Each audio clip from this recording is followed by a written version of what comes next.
to own. Who knows? We've got some amazing then. Well, this shall be Citadel of Wonders.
When I was Simon's age, I was writing 3-chord guitar tunes, thinking myself a genius.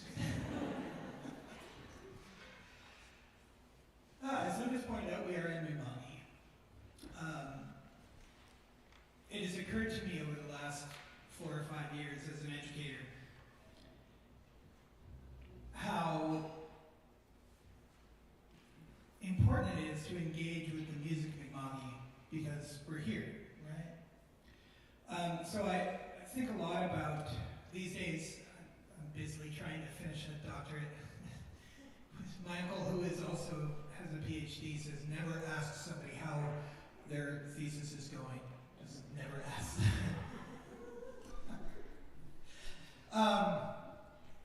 So I'm writing about this. So it's very much on my mind. And when we were asked to play this festival, one of the pieces that I really wanted to bring to this performance is a piece that I collaborated on creating with Aaron Prosper, who is unbelievable Mi'kmaq scholar, elder, musician, just an amazing human being.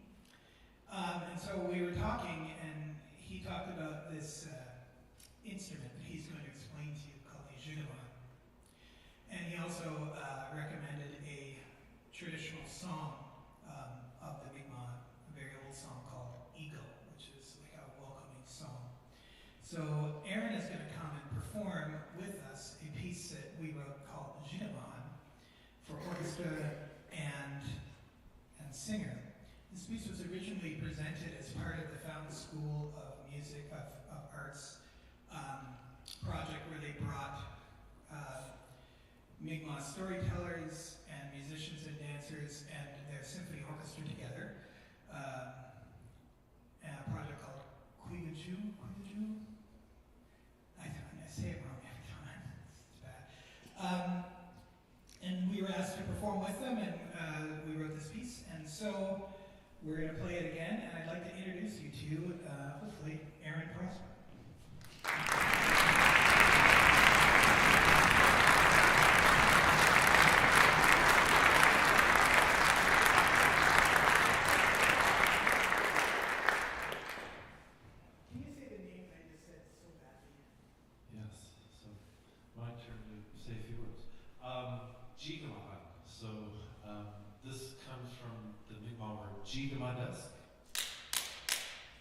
Gigamadesk simply means that sound.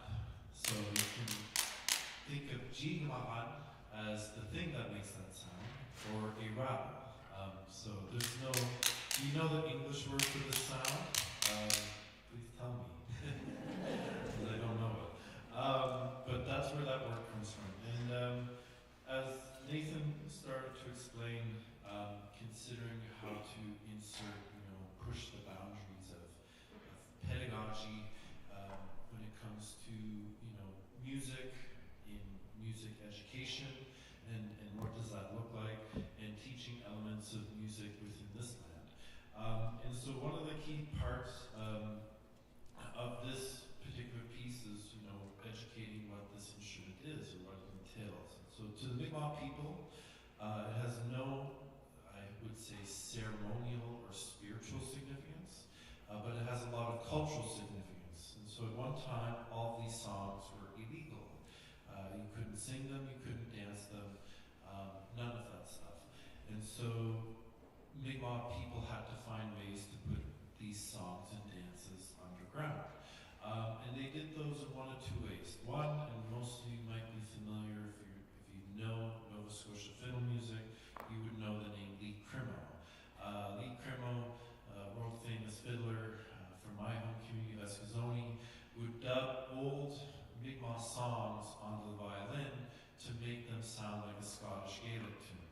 And so to the Indian agent or to whomever, you were simply singing or dancing a new Scottish tune, or you were inspired by that, when in fact he was playing with those themes of those music and then incorporating that as a way to preserve the music. It was also done in a few other ways, but with this, what you would do is, you can imagine Mi'kmaq people would sing and dance this around the fire, or around within their homes. What's within your home? A wood stove. And so you would take your, usual piece of wood, or your kindling, and with that kindling you would make this instrument, known as a jigmod.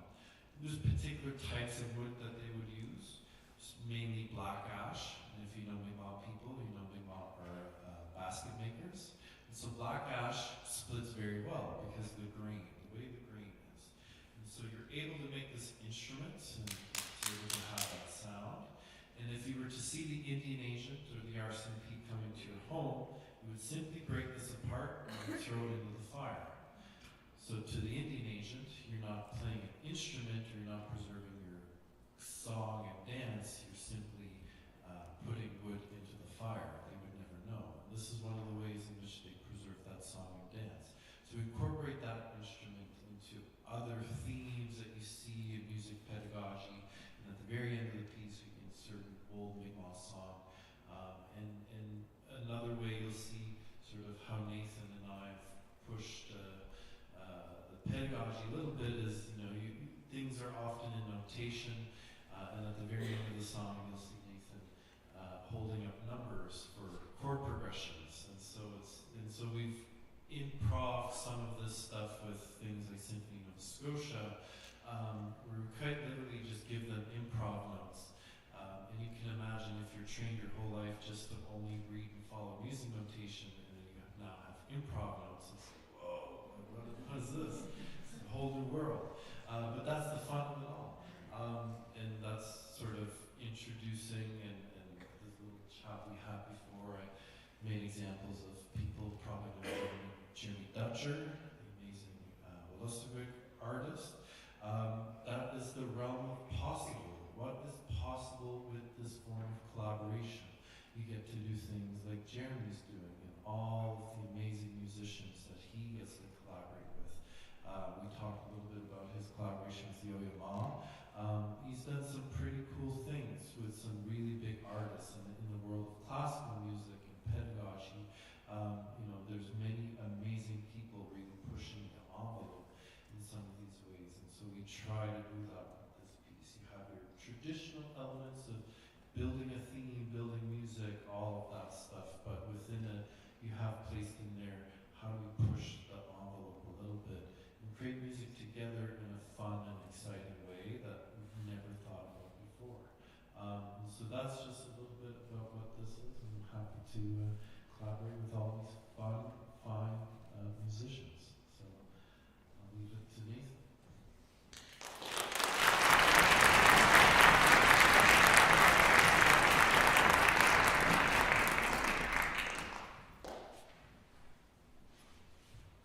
Asking your students to play your own music is a little bit,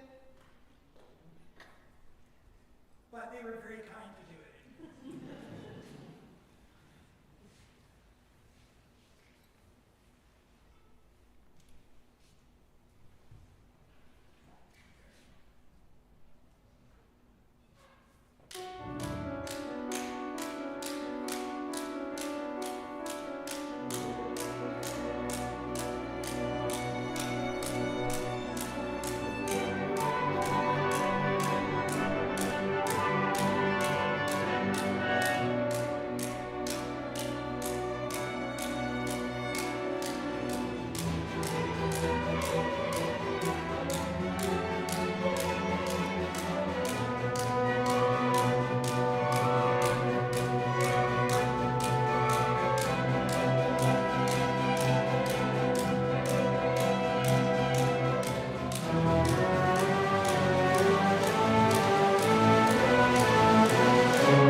music because it teaches a sense of teamwork and dedication.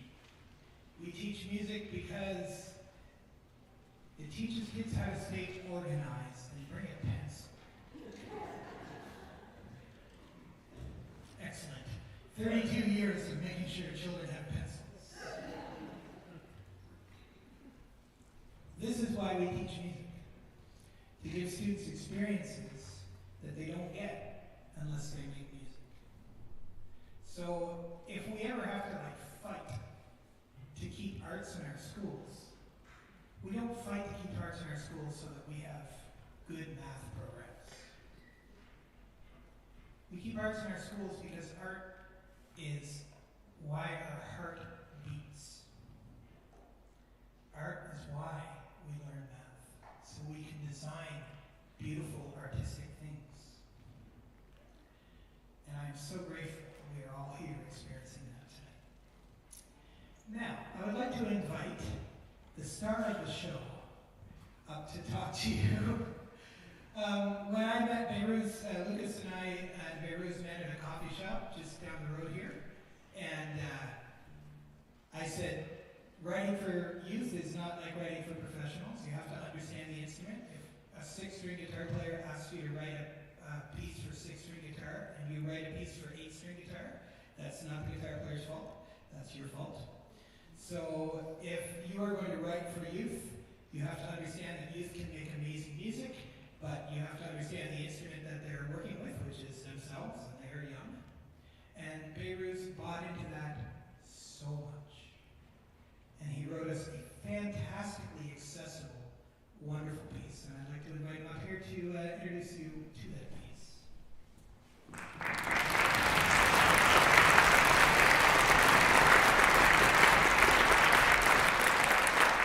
Thanks very much for being here, everybody. I guess I'll say a little bit about how this came to be. So Lucas Pierce, who spoke here earlier, has been a big motivator actually in my life of composition. He's got me do different. I got me to post for orchestral context, and it's been really encouraging. I just want to give a shout out to Lucas.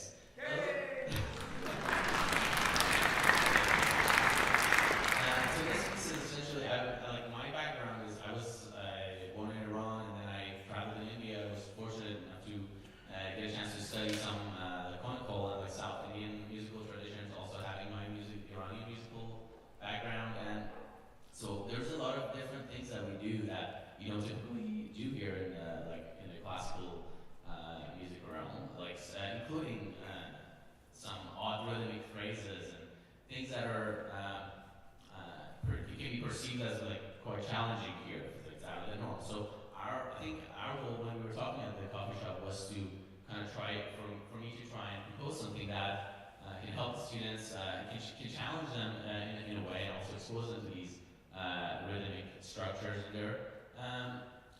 this context, and also get them to improvise. And so you'll hear some of the students improvising in the next little bit. I'm very grateful. I'm really proud of the work we all did. Thank you. And I hope you enjoyed it.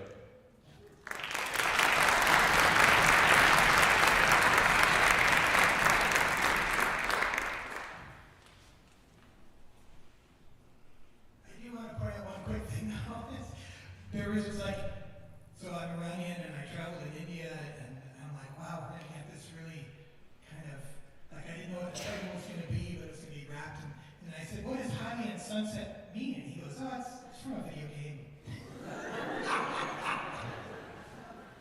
Like, perfect. So this is Honey and Sunset. It does feature a significant student improvisation and some very cool rhythmic moments. And this is the first time that it's ever been performed live. So here we go.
Thank you very much, ladies and gentlemen. It has been our distinct pleasure to perform this show for you. The students can't go anywhere yet because they have to put all this stuff away. That's the beauty of not working with professionals, right? So if you give them a moment, they have to return the stage to its normal situation. But first of all, you folks are amazing. You are absolutely amazing and you're fantastic. Remember, there's no rehearsal tomorrow night, so go and be that. Secondly, thank you so much, Lucas, for inviting us. That was an amazing experience. Thanks so much, Aaron, if you're here. I think you're fantastic. Everyone have a great night. Enjoy Baruch's part of the show, and come see us again.